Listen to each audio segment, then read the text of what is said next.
That's to show much respect to Chikezie Mbah Igbojah. Ogene Graveside. When I say a drink coma, I heard you were Mariano Wayne, I heard you were Marian Betty Chiche. You are going to say, I know more TV and I've got to wear gun. I know a drink coma.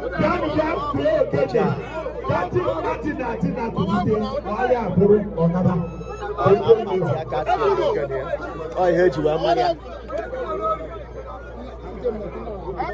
I heard you were Marian. People cannot say.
Last respect to Ogene legend.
anyị na-asị Igbojah Chikezie nke ọma kịta ka a na-akachara ụka a na-ejezi nie na be nna ya n'afịa 9 ebe akwa ebe a ka a na-agbago ebe anyị nọ bụ afịa 9 obi agụ ọ Igbojah onye ogene ị na-enweta ozi na-atụ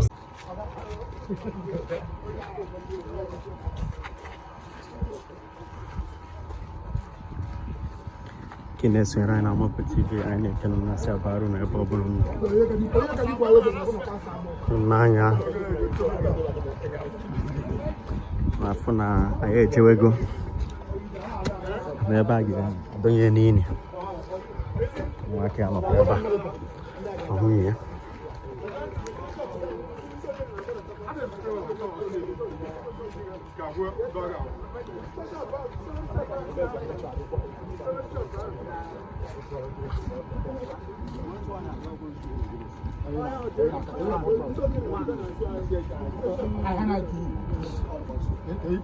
ọ bụ na ị na-abata ị na-agwa ebe isi esere na-agwa ebe ị nọ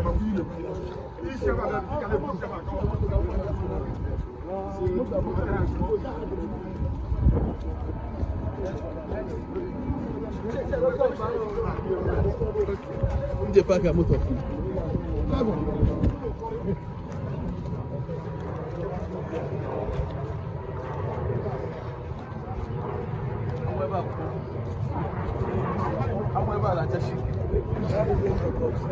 ebe ọ rụrụ ụlọ ka a na-aga ya maka na ndị obi n'ike nwekwa ebe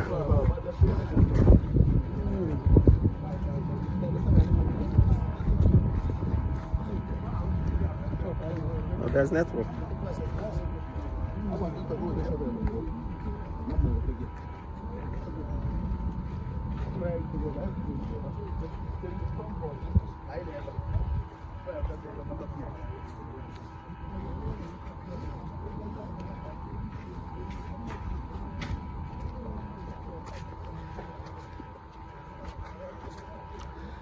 Ya bụ ụlọ ọ na-arụ maka ọ na-afụ gị that means na ọ nidikwara enyemaka ka ọrụ tọpụ na complete ọ dịrị izi ebe dị ụlọ nọ na-afụ ya ka ndị be ha nwee ebe ha ga na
anyị na-asị ka Chukwu nara mkpụrụ obi Igbojah na ndokwa Chikezie Mbah Igbojah chacha onye eji Ogene wee mara n'Enugu wee na-asị ka ị na-esonyere anyị na Committal TV gbanye gụchi esoro agwa ya gịnị gwa ihe ị na-egosi mkpụrụ obi ya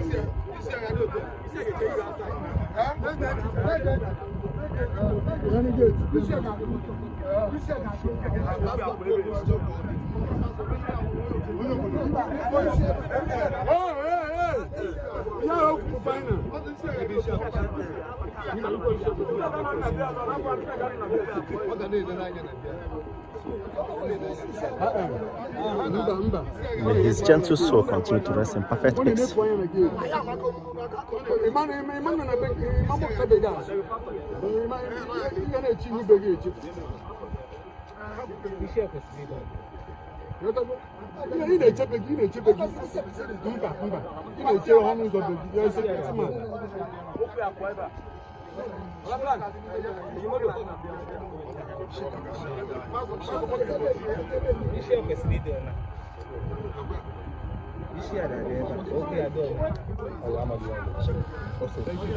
Hallelujah.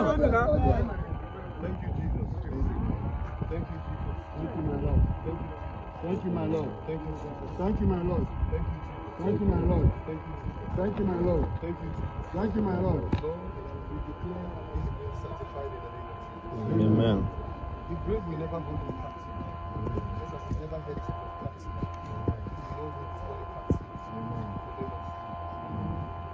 Man that is born of a woman hath but a short life, a short time to live. He cometh up and is cut down like a flower.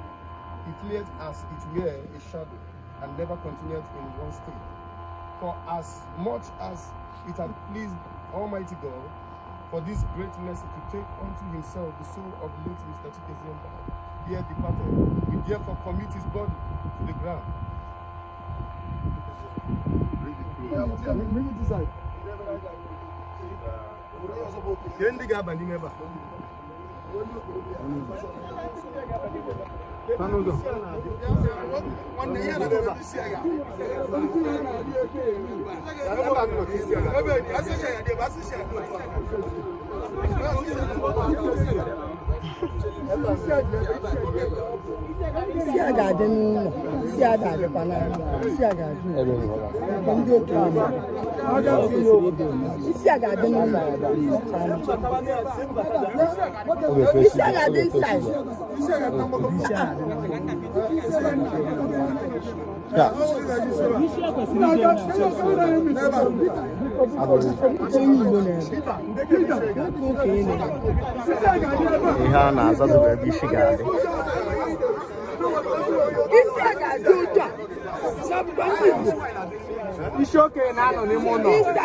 Tell us where you're joining us from. Tell us where you are. Anywhere you're joining us all over the world, let us know. Share this video, let others join.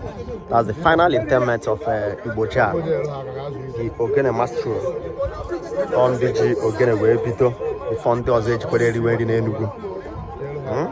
Which I know what he Ogene Enugu Road Club. I know may his soul continue to rest in perfect peace. Tell us where you're joining us from. Tell us where you are watching from. Tell us where you are. And tell us what you are wishing for the soul of Igbojah. I know I can put your hands and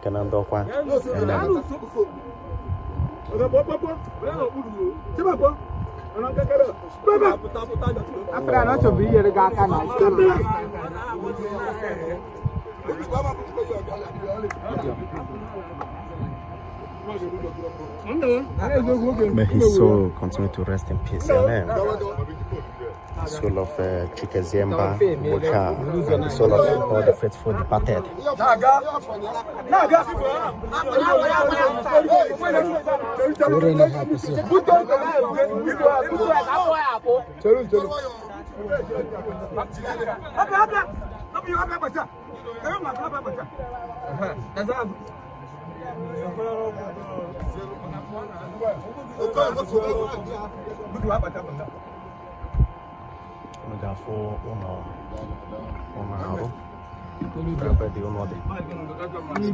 More support and more help for it to be completed. When you're marking again, it is very important. I am going to watch on board, but I can't get you.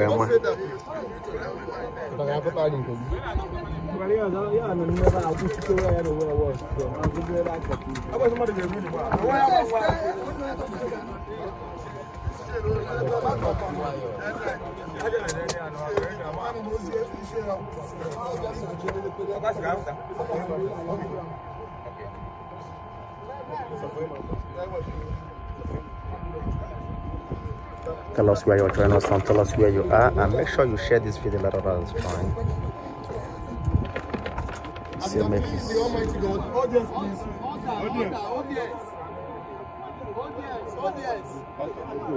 Audience. As you please the Almighty God to grant mercy unto himself, the soul of late Mr. Chikezie Mbah, here departed. We therefore commit his body to the ground and say earth to earth, ash to ashes, dust to dust.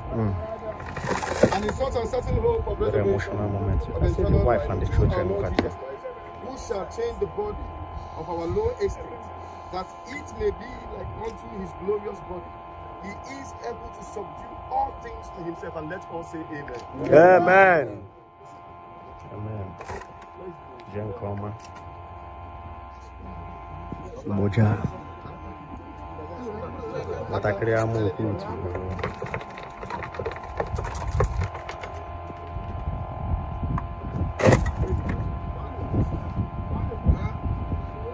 Onye. Enwe moja.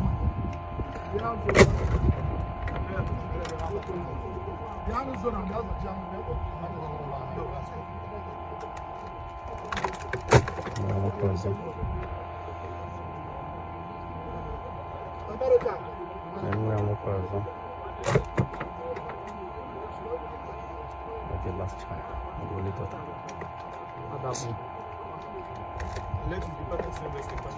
Amen.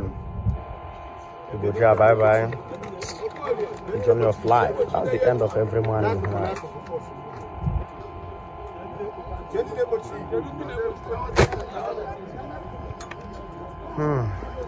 As well. Just make sure you share the video. That's join.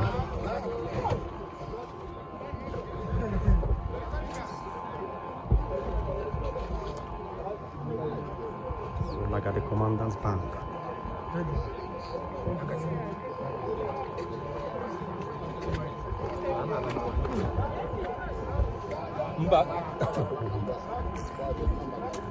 As well. That's the house, as I told you. It's uncompleted.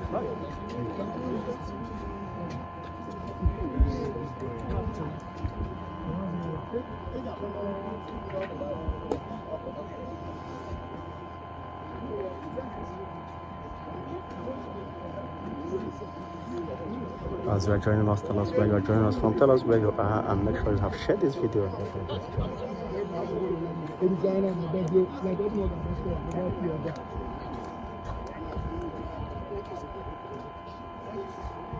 Tell us where you're joining us from, tell us what you wish the family. It's not easy, it's a very such a pathetic moment for everybody. The youth of Enugu, very talented young man, the Ogene maestro. He was very good with Ogene. They started Ogene music even before the advent of social media. They were using it to cheer different bars and different events up in Enugu. That made Enugu to be well known with Ogene music. Life and death is all journey of this world. And today, I'm from Mother Health. Hello? Areza.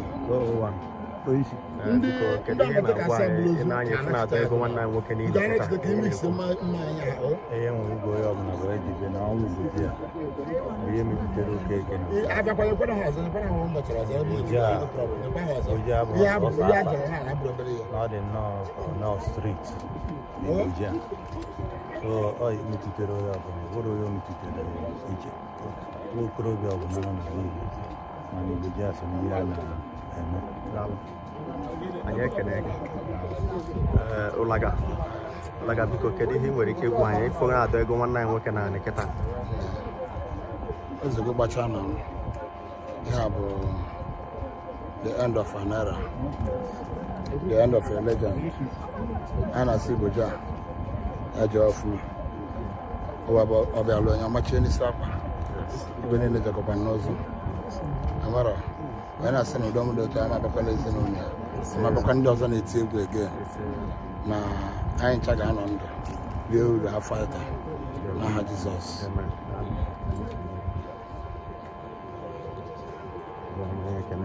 anyị ekene gị na-asị gị na anyị ka ga-abịakwa live ka anyị jee na reception ground a na-ekpochizi ya eme akụkọ watching from Mozambique daalụ anyị ekene gị enedeme usoro blọk eji arụrụ na ebe